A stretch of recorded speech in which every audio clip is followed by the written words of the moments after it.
அனைவருக்கும் அன்பு வணக்கங்கள்.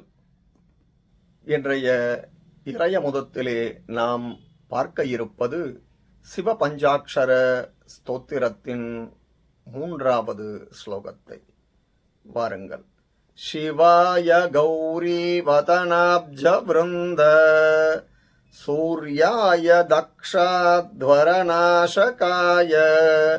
ஸ்ரீநீலகண்டாய விருஷத்வஜாய தஸ்மை சிகாராய நமः சிவாய.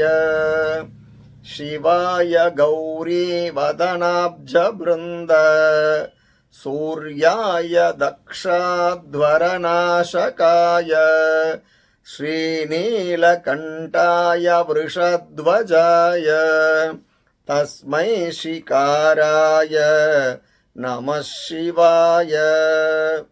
இதன் பொருள், மங்களங்களை தருபவரும் கௌரியின் முகமாகிற தாமரை கூட்டத்திற்கு சூரியன் போன்றவரும் தக்ஷனுடைய யாகத்தை அழித்தவரும் விஷத்தால் நீளமான ஒளியுள்ள கழுத்தை உடையவரும் விருஷபத்தை கொடியாக உடையவரும் பஞ்சாட்சர மந்திரத்தில் 3வதான சிகார ரூபமாய் இருப்பவருமான அந்த பரமேஸ்வரரை நன்மைகள் வேண்டி நமஸ்கரிக்கிறேன்.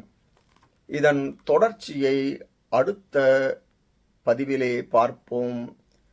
இந்த பதிவு உங்களுக்கு பயனுடையதாக இருப்பின் சப்ஸ்கிரைப் பண்ணவும், ஷேர் பண்ணவும். நன்றி, வணக்கம்.